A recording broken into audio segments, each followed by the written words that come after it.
This is CNN Breaking News. Good evening, metalheads of the internet. My name is Mr. Meltdown. Welcome to a brand new episode of the Metal Meltdown. This just in, other genres of music exist. What? No! That's impossible! No, it isn't. Yes, it is! No, it isn't. Yes, it is! No, it isn't. Yes, it is! No, it isn't. There are several other genres of music, including but not limited to pop, country, jazz, punk, hip-hop, EDM, classical. And lots of different types of people listen to this music, including people who are already also listening to various styles of metal. Alright, you know what? I'm gonna play your game. I call your bluff, Mr. Meltdown. Let's say, purely hypothetically, there are indeed other genres of music that exist. Why would anybody want to listen to them? The fact is, everybody with a brain and a penis already knows that metal is the only genre of music that matters. Specifically, real true metal. Even more specifically, the stuff that I deem as real true metal. Because everything else, obviously, as everyone with a brain and penis already knows, is pussy poser, liberal soy boy garbage. And with this in mind, it would obviously be absolutely ridiculous to make, just purely hypothetically, a top 10 best non-metal albums list. Ooh, look at me. I'm acknowledging my favorite girly pop record. I'm acknowledging my favorite fucking hip-hop, crap rap, whatever the shit. Ooh, look at me. I listen to a bunch of artsy-fartsy, pretentious, indie jazz, whatever the hell bullshit. Now come on, Mr. Meltdown, you and I disagree on a slew of different things, but surely even you wouldn't be so brain-dead and delusional and dickless to do something like that. So today we're talking about the top 10 best non-metal albums of 2024. Yeah, you picked a really bad video to crash Thrashin' Jackson, and same goes for you if you are the type of person that would maybe normally agree with Thrashin' Jackson. Much like any other Metal Meltdown top 10 list, this is not a ranked or numbered list. I will simply be talking about each album in order of release, and when we arrive at what is my number one non-metal album of the year, I will simply tell you. But first, how about a couple of honorable mentions, albums that are thoroughly entertaining and I highly recommend, but unfortunately just didn't make the final cut. First up, we have Brat from Charlie XCX, released June 7th via Atlantic Records. 2024 will go down in pop culture history as the year of Brat, and it's very easy to see why. Charlie XCX has fully come into her own on this album. This is her at her most mature, at her most revealing. This is also her at her sexiest, her sassiest, her spunkiest. Love how she combines so many really fun, really weird melodies and electro-pop rhythms and like EDM, rave, club vibes and energies, and complements that with surprisingly introspective, thought-provoking lyrics dealing with her own femininity, her relationship with herself and other artists, generational trauma. Maybe not like the album of the year, like many other publications and critics are arguing right now, but I mean, it's still a great record, it's still fun, it's still well made, and it's very easy to see, again, why this record blew up the way it did. Next up, we have Stampede from Orville Peck, released August 2nd via Warner Records Incorporated. With this particular album, Orville Peck invited a massive cast of collaborators and such, everyone including but not limited to Elton John, Willie Nelson, Kylie Minogue, Diplo, Noah Cyrus, Beck. And as a result of that, we've lost some of those more intimate, personal touches and dynamics, some of those more spirited flurries of albums like Pony and especially of Bronco.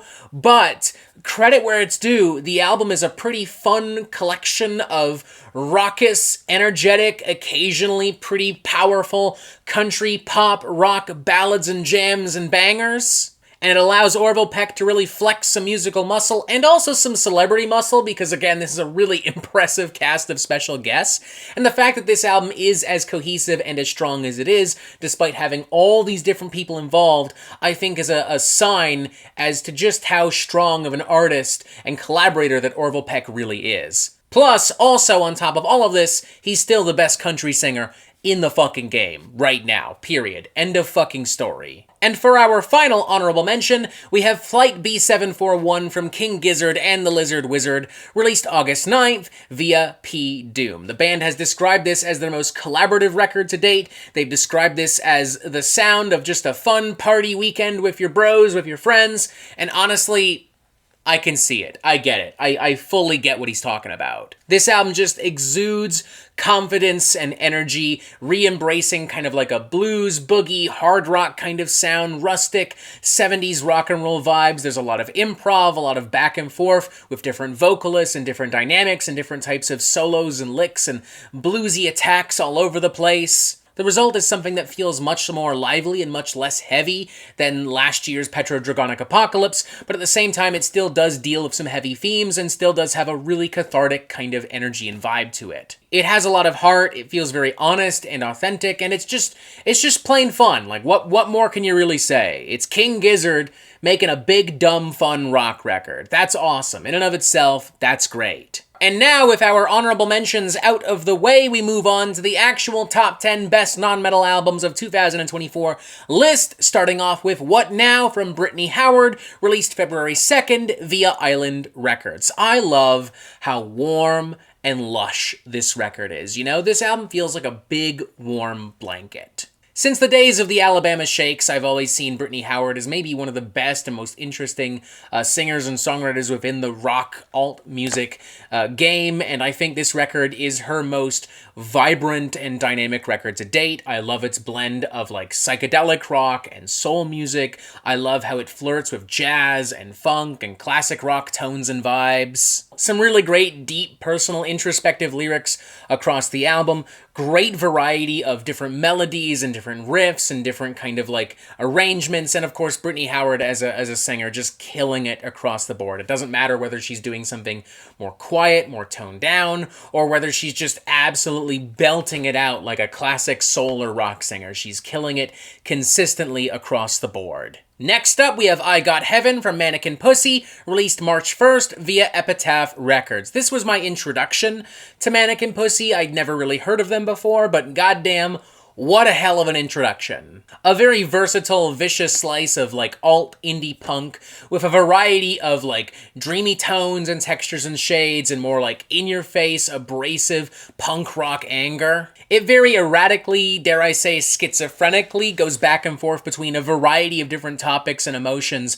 but I really enjoy that. That in and of itself feels really punk to me, and it's consistently very honest, very powerful, and very well delivered. Like, the songs are really hard-hitting, and when they do go into big hooks and melodies, it's really catchy and really engaging, and, you know, when you start to analyze more and more of the lyrics, you really start to feel more and more of what the band is talking about and going through. And the production, too, does an amazing job at following all of this and making it make sense to you, the listener. Next up, we have Digital Nightmare from Tupperware Remix Party, more commonly referred to as simply Twerp, released March 22nd independently. I've been singing this band's praises for quite some time. I think they're one of the most unique bands out there right now, and Digital Nightmare is not only more proof of that, I would argue it's one of their catchiest and most cohesive and their strongest collection of songs to date. Everything that I love about Twerp remains intact here. Their blend of like funk rock, synth rock, pop, and 80s hard rock as well. And it's bigger and it's shinier, but it's not necessarily more excessive. There's a really great balance of all of these different elements of different synthesized guitars and keyboards and vocoder vocals all the way through.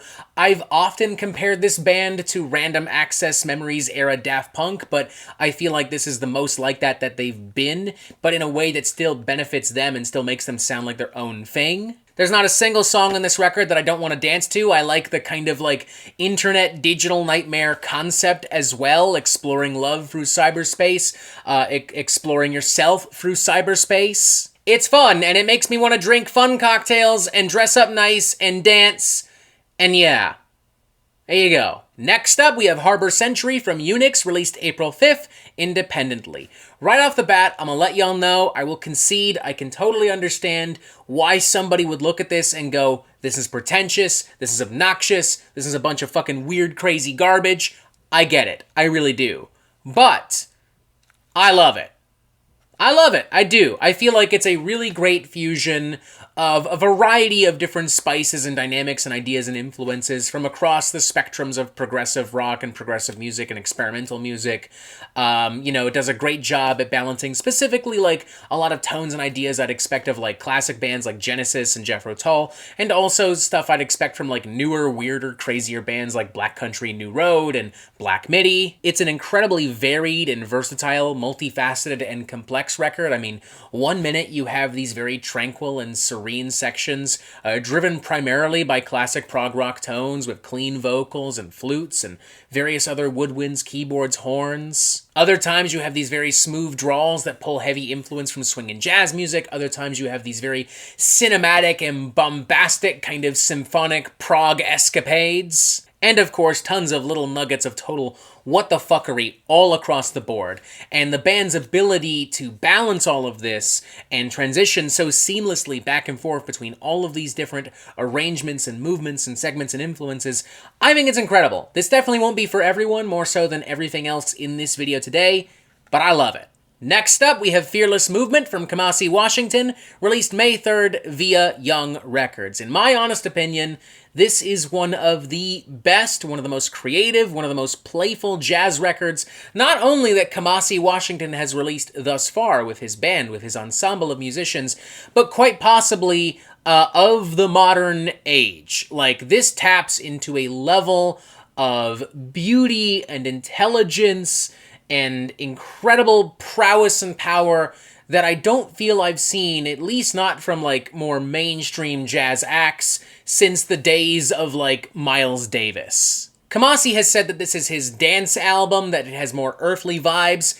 It is inspired also by his existence as a father now, being a newfound father, and the result is something that I think is brimming with life and love and enthusiasm. Consistently amazing, immaculate instrumentation across the fucking board here, masterful displays of jazz musicianship and instrumentation, delicate keyboards, roaring horns, powerful, funky, slinky bass lines, tons of great guest collaborators as well, tons of great contributions from the likes of Andre 3000, George Clinton, Thundercat. It's lush and immersive and unpredictable and powerful, and if I'm being honest, maybe my #1 favorite non-metal album of the year, on top of being one of the best jazz records in recent memory. Next up, we have The Thief Next to Jesus from Ka, released August 19th via Ironworks Records. I came to know of Ka in the aftermath of the Metalhead's Guide to Rap and Hip Hop video I did back in March. A lot of people recommending I check out Ka.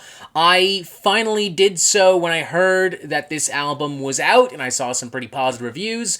Looking forward to checking out more of Ka's music if it's anywhere near as provocative and insightful and powerful as this. I love how organic and crisp the flow and production of this record is. I love its very like laid back, soulful kind of vibe.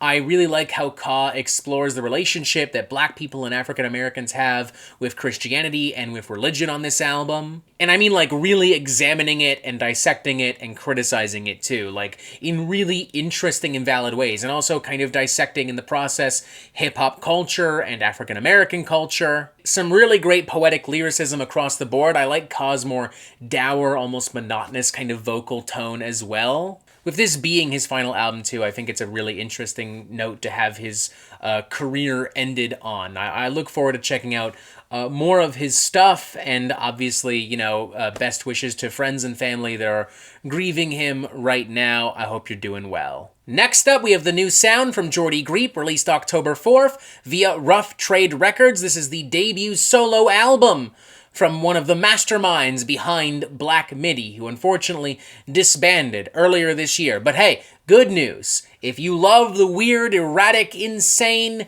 diverse dynamics and madness of Black Midi, it remains intact on the new sound with a variety of other new twists and turns and flavors and spices. This really just feels like Jordy Greep kind of like grabbing the baton from Black Midi and running off into way more fun and colorful directions. Like, I mean, sonically these two acts are fairly similar, but this one just feels more fun in a way, like more dancey rhythms and vibes, influences from more jazz and kind of like Latin rock and art rock kind of stuff. And I think it's awesome, honestly. You have these big ballsy moments. You have these crazy kind of like Latin rock samba moments. You have these big high concept jazz fusion kind of assaults and such, and weird nasally vocals and crazy percussion. Don't get me wrong, I love those Black MIDI records, I think that they're amazing, but I think it's also great to have a more fun and colorful counterpart to those records that taps into those same ideas, but just takes it in a different direction and with a different kind of vibe.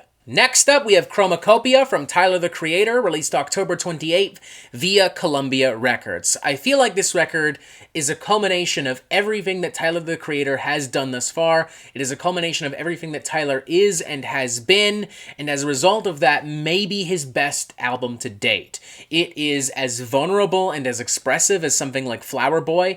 It is as big and as immersive, and it plays around with a lot of the different melodies and tones that Igor played with, and also it has some edgier, cheekier moments that brings to mind the earliest days of Tyler, the Creator. You know, records like Goblin, for instance. It is Tyler examining his past and his legacy and preparing for a new future, combining all of these sounds and tones into something that feels the most quintessentially Tyler, the Creator that Tyler could be right now. The record is bold and has a lot of personality. It's able to be a little bit more intimate and go into more emotional territory, while also still being quite brash and silly. And straight up, Sticky is the best song of the year. Period. It just is. Don't fucking at me. It just is. Next up, we have Songs of a Lost World from The Cure, released November 1st via a bunch of different record labels. Like, for real, there's like 5 or 6 record labels that worked to release this album. They all wanted a slice of that sad, mopey, gothic alt-rock pie. And I can totally understand why. It is some delicious fucking pie. These icons of gothic and alternative rock have not released anything in nearly 16 years, to my knowledge. Who knows? Maybe there was something like an EP or a standalone single somewhere. I don't fucking know. Here's what I do know. It's been a long time.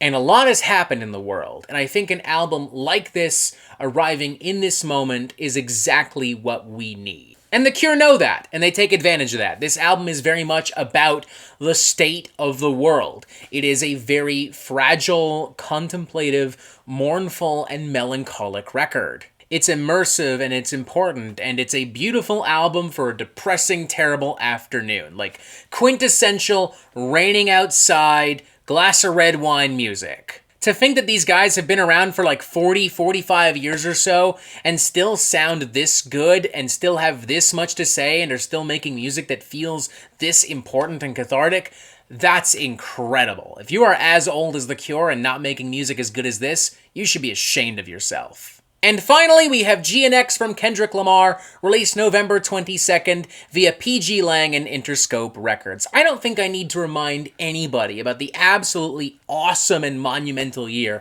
that Kendrick Lamar, as an artist, as a rapper, as a performer, has had. And I don't think I need to remind you of the importance of this particular album, because this album is a massive, monumental hit right goddamn now. It's only been out for a couple of weeks or so. Every single song was a massive hit the moment this album came out, and there are so many people that have dissected the ever-living fucking shit out of this. There's almost nothing I can add to the conversation, but I'm gonna try to, because this is one of my favorite albums of the year. Kendrick Lamar has transformed his utter hatred of Drake and the state of modern hip-hop, the state of the industry, the state of the culture, and turned it into his most powerful and provocative record to date. And I love it. Honestly, I do. I love how he examines his own anger, his ego, his fame. I love how he looks back at the beef with Drake in a very interesting light. I love how he looks at how the culture and the scene rallied around him and Drake, and I love how he critiques people who kind of tried to sit in the middle. And I also love how he really embraces West Coast hip-hop on this thing,